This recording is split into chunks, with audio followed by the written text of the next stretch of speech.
When they struck her in God's house, they forgot who else knelt there. The church of Red Willow Creek leaned against the wind that morning, its steeple moaning like an old mast lost at sea. Dust hung in the sunlight, turning every pew into a ghost of something once holy. I sat alone at the altar rail, my gloved hands folded tight around a bouquet of sage and wild violet, the only flowers that still grew on my father's land. I was meant to be married that day. My dress was ivory once, now gray with the years of waiting. The man I was marrying was nowhere near the chapel. His name was written, though, signed clean and legal by the county clerk. Luke Harper, the silent cowboy who'd guarded me from shadows but had never said a word. The church doors burst open before the bell finished its first note. Mayor Tucker and his men stumbled in laughing, hats tilted, guns low at their sides. The mayor's coat was trimmed in fur, a thing too fine for a man who'd stolen half the valley by ink. "Well now," he drawled, "if it ain't the widow Monroe, wedding herself to a ghost." My wheels creaked on the wooden floor as I turned to face him. "I'm not a widow," I said evenly. "Not yet." He grinned wide, showing teeth gone yellow with tobacco. "Ain't no man would take a woman who can't stand to meet him." Laughter cracked against the chapel walls. The garlands trembled on their hooks.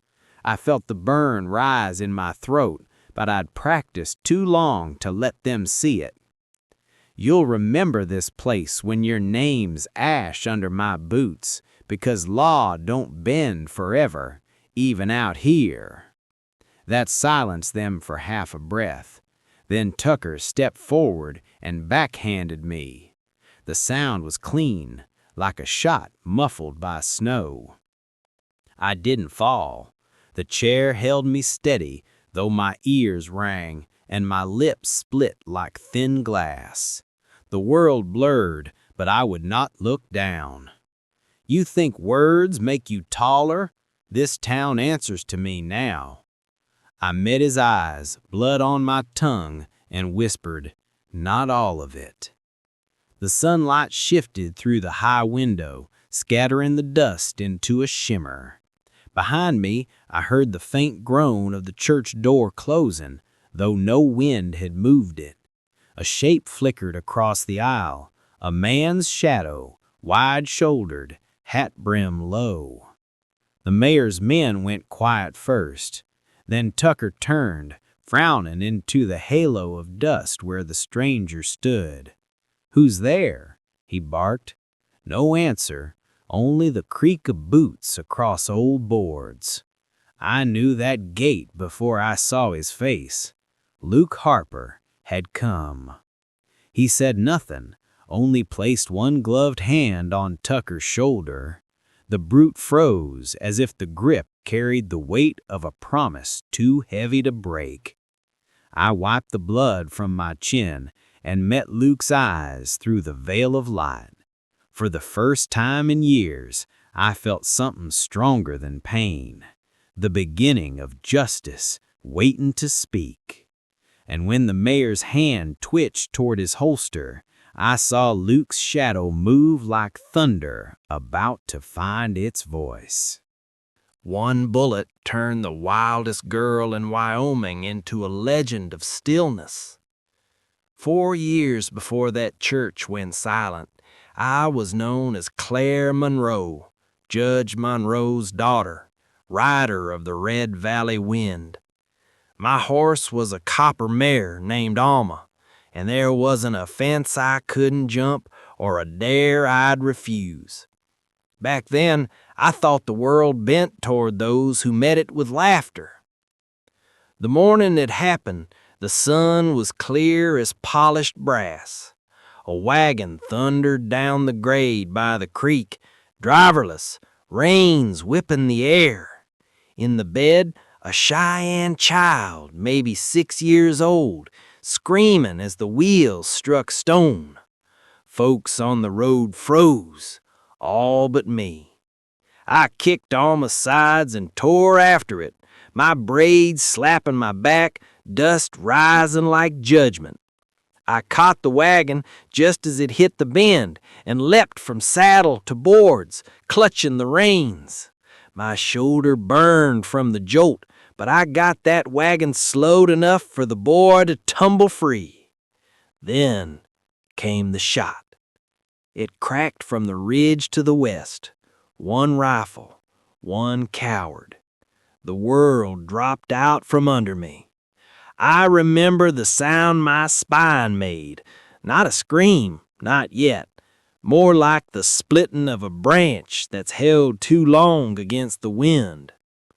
When I woke, I was staring at the sky, the child safe beside me. My legs wouldn't answer. I told myself it was the shock. By nightfall, I knew better. The men who'd laughed from the ridge never came down. Sheriff said they were ranch hands, drunk and careless, maybe thought I was hunting them. No charges filed. Just an accident, he said. An accident that took my father 6 months later. Heart gave out from watching his daughter wheeled through her own courtroom by hired hands. The town pitied me for a season, then forgot. I sold the horses. I learned to build fires sitting down. The chair they made me had pine wheels that bit into every rut, but I pushed it like I'd once pushed Alma. At night, I rolled to the window and swore I'd keep my father's land alive, even if I had to drag the earth itself back from the men who stole it. Sometimes I'd see lanterns on that far ridge where the shot had come from. They said drifters camped there, maybe soldiers, maybe ghosts of soldiers. Once I saw one man's silhouette against the firelight, broad and still as if carved. He didn't look away when I raised my lantern in answer. That was the first time I saw the shape that would one day save me. But I didn't know his name then, only that he stood where my life had ended and didn't move until dawn. He'd lost his voice in battle, but found it again beside her fire. The first winter after Father died came down hard on Red Willow. Snow swallowed the fences, the hens froze where they roosted, and even the creek stopped speaking. I lived alone in the old house, the wind prying at the shutters like a thief who'd grown patient. The townsfolk stopped calling by. Pity turns to discomfort faster than milk sours. I managed with my hands, sewing, writing petitions, trading what little I had for flour. But when the chimney cracked one night and the cold poured in like a curse, I knew I wouldn't make it till morning.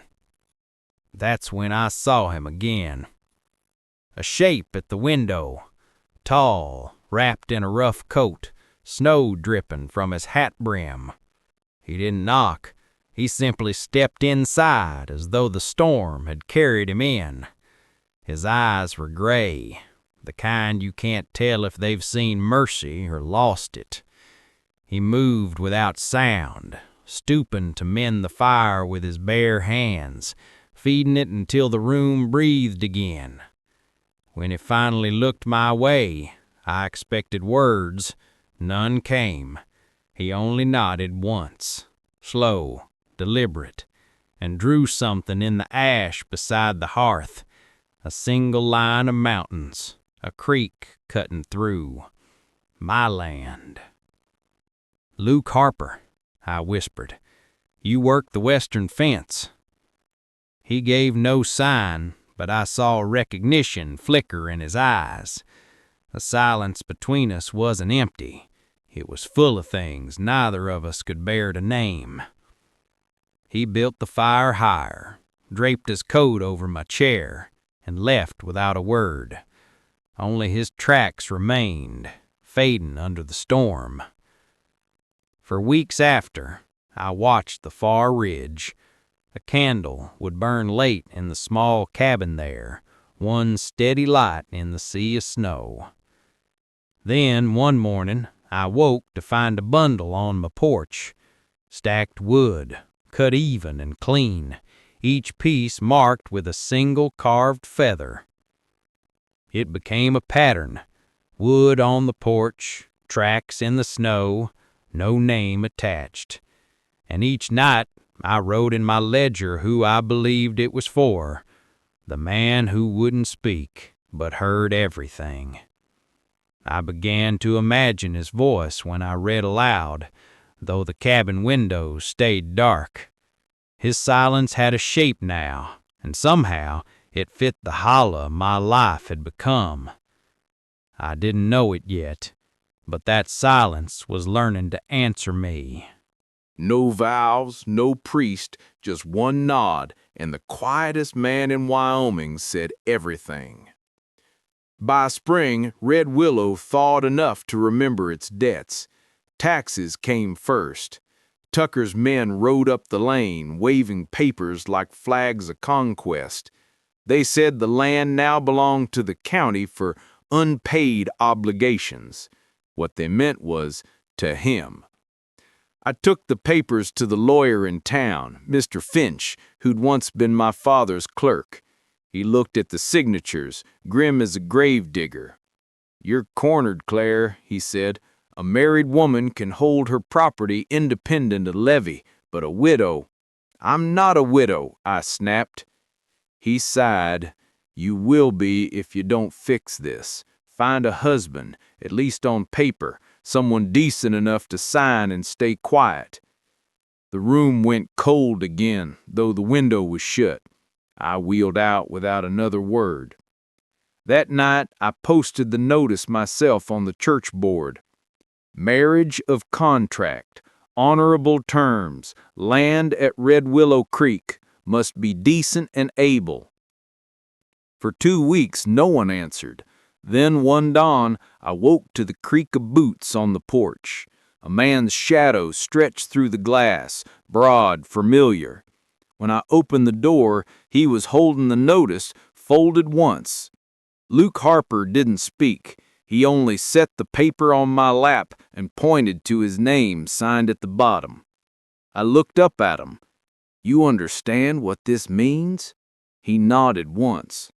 "And you still—" He bent slightly, placed his hat over his chest, and waited. That was answer enough.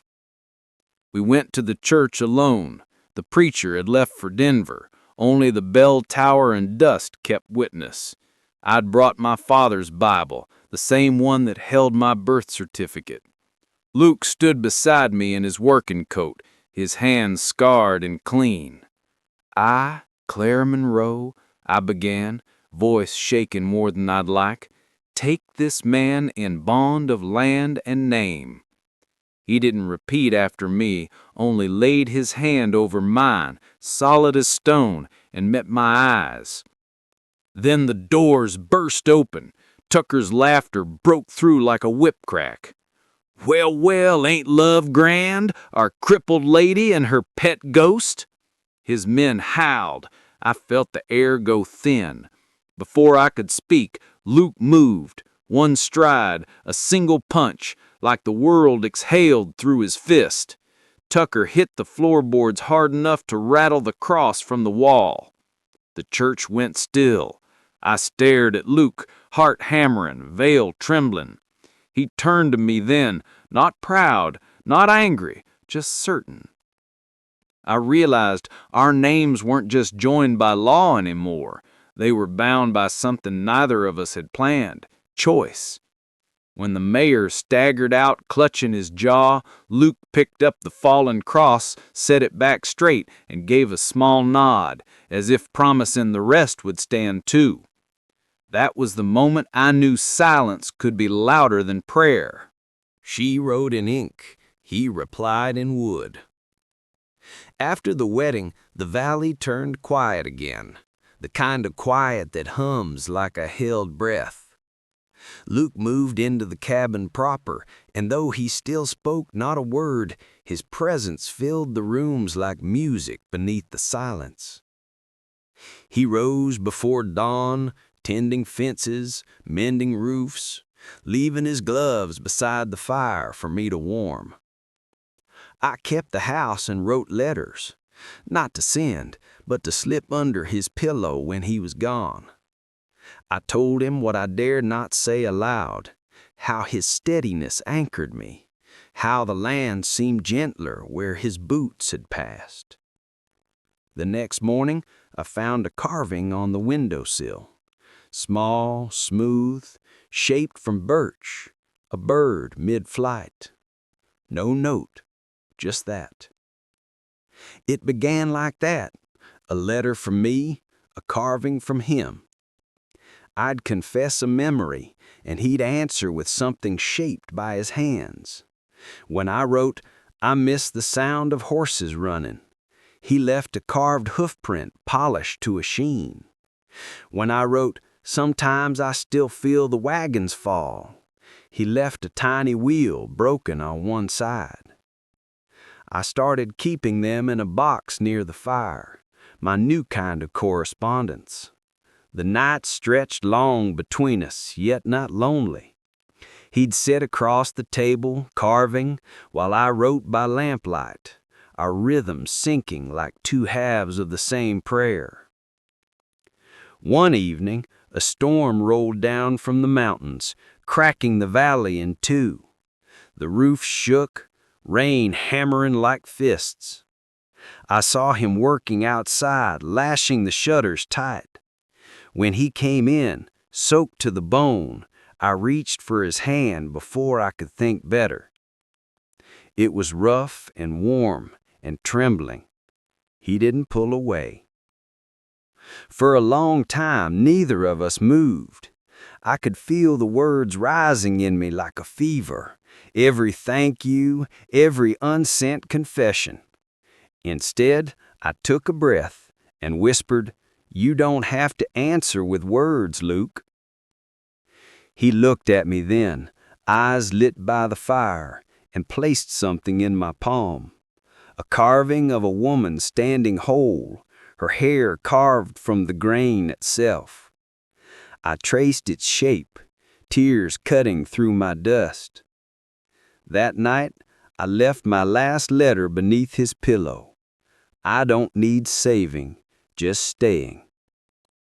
When I woke before dawn, he was gone to the ridge again, but his coat hung over the chair beside mine, and in the pocket I found another carving, two feathers crossed, like a promise not yet spoken, but already made.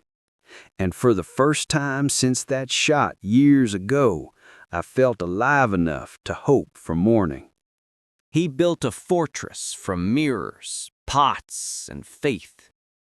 By midsummer, red willow bloomed gold again, and Tribble came with the dust. The new county men rode out with rifles slung casual and deeds already stamped. Tucker's seal gleamed red at the bottom like dried blood. They said the land was theirs now, that woman's marriage to a mute man was no better than a trick. Luke listened from the porch, arms crossed, expression carved from stone. When the last man spat near the step and called him dumb cattle, Luke's gaze hardened. He waited until they rode off, and then turned to me, calm as still water. That night, he worked by lantern light, spreading maps across the table. He drew lines in ash and marked the ridges where they'd likely come. Then he lifted his hand to his throat, tapped twice. "Trust me." I didn't sleep. I could hear him outside until dawn, hammering, digging, setting things I couldn't see. By morning, I found tin pots glinting on fence posts, mirrors angled toward the canyon, and scarecrows dressed in his old shirts facing the road. "What are you building?" I asked. He only smiled faintly and drew a finger across his lips. Silence again, his strongest weapon. The next day, the riders came. I watched from the window as Tucker's men dismounted, scanning the valley. Sunlight flashed from a dozen directions, mirrors, tin, and glass throwing back the light like rifle scopes. They ducked, cursed, scrambled behind rocks. Luke had turned every shimmer into the threat of a gun. He stood tall at the gate, unarmed but unafraid, and let them believe the hills were alive with defenders. Pots rattled in the wind, metal clanging like distant fire. From the porch, I could see the confusion growing, whispers, panic. One of them fired toward the glint. The echo bounced from ridge to ridge, and smoke from a fire Luke had set earlier drifted up the valley, making the illusion whole. "Fall back!" I heard one shout. "There's dozens of 'em." By dusk, they were gone. Luke returned, sweat darkening his shirt, eyes shining with quiet triumph. I wheeled out to meet him, heart pounding. "You did that with pots and sunlight," I said, half laughing, half in awe. He shrugged, then reached out, wiping a smear of ash from my cheek. I caught his hand and held it there. I said, "You fooled them, but not me. I know what this was, not defense, faith." He nodded once, and for a heartbeat, I thought I saw him want to speak. But instead, he placed his hand against my heart, then turned it palm up, as if saying, "You're the voice now." Behind him, the valley smoked gold and safe. But far off, a single rider lingered, Tucker himself, watching from the ridge. He'd seen through the tricks, and I knew this wasn't over. After 3 days of silence, the mute cowboy spoke one word: her name. The night Tucker returned, the wind was hot and wild, carrying the smell of gun oil and sage. Luke was ready before I could stop him, rifle slung, jaw tight, eyes fixed on the ridge. I knew that look. It meant he'd chosen to end something, no matter the cost. They came at dusk, firing wild through the corral. The windows shattered, glass spilling like ice. Luke shoved me down, firing back once, clean and measured. 2 of Tucker's men fell, the rest scattered behind the barn. Then the smoke shifted, and I saw it. The mayor's shadow on the hill, rifle raised. "Luke!" I screamed, too late. The shot hit him square in the chest. He staggered but stayed on his feet, like a tree refusing to fall. I dragged myself to him, blood warm under my hands, the world narrow into a single sound, his breath trying to stay. We made it to the cabin before full dark. I tore linen into strips and pressed him to the wound, begged him to look at me. He only gripped my wrist, eyes wide with apology. "Don't you dare," I whispered. "Don't you leave me alone in this valley again." For 3 days he drifted between fever and silence. I sat beside the bed, reading every letter I'd ever written him, one after another. The ones about my father, the fear, the hope, the gratitude. My voice broke on each line, but I didn't stop. By the 3rd night, his skin burned like coal. The air was thick with sweat and candle smoke. I held his hand and leaned close. "You never had to speak. You just had to stay." His lips moved, barely. I leaned closer, thinking it was the rattle of breath, but then I heard it. A single word rasped from a place that had forgotten sound. "Claire." The world stopped. He said my name like it was a prayer he'd kept buried too long. Tears blurred everything, and I pressed his hand to my face, whispering, "I hear you, Luke. I hear you." He tried to smile, but winced instead, his strength slipping. Outside, the wind died, the whole valley holding its breath with me. I laid my head on his chest, feeling the faint drum of life still there, and began to speak for both of us, about the dawn, about the boy I'd saved, about the chance still waiting. His fingers twitched once against mine, his way of saying, "Don't stop." And so I talked till the candles burned down and the sky outside turned silver. When his breathing steadied, I knew the word he'd given me wasn't goodbye. It was a beginning. But in the distance, a hammer cocked. Tucker hadn't finished his hunt. They called her crippled once, until the day she stood in wood and history. By the time the trial came, Red Willow had traded bullets for whispers. The courthouse smelled of pine and ink, crowded with townsfolk who'd once turned away when I passed. Tucker sat smug at the defendant's table, bandaged arms slung in silk, claiming he'd been ambushed by a lunatic veteran and a vengeful woman. Luke sat beside me, pale but upright, his chest bound tight under his coat. The doctor warned he shouldn't be there, but he'd insisted. His silence spoke louder than any oath. When Judge Parker entered, Father's old seat restored and shining, the crowd fell quiet. I wheeled forward, holding the ledger that carried every letter, carving, and deed. "Your Honor," I began, voice trembling but clear, "I was called a liar, a cripple, and worse, but every word I speak stands backed by the man who bled for truth."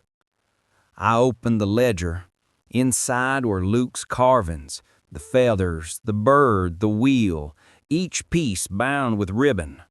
I laid them out on the bench like sacred relics. He couldn't speak, so he told his story this way. Every carving matches the dates of Tucker's theft, the forged sales, the threats. The wood remembers where ink lied. Murmurs rippled through the crowd.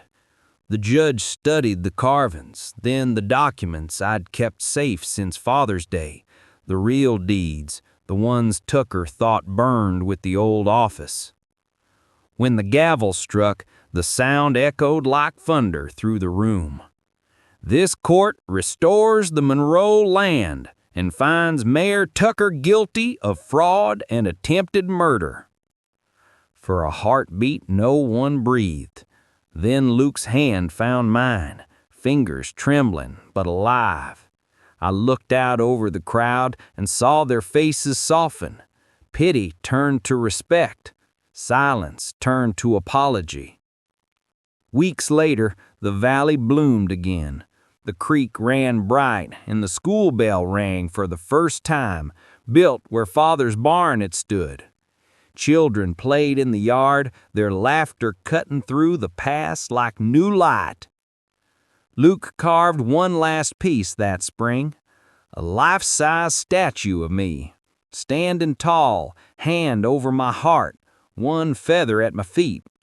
He said nothing as he set it before the courthouse, but I felt his meaning in every stroke of the blade. They unveiled it at sunset. The crowd went still. For the first time in years, I didn't feel small. The woman in wood was taller than any brief, her shadow reaching all the way to the ridge where we'd once fought to live.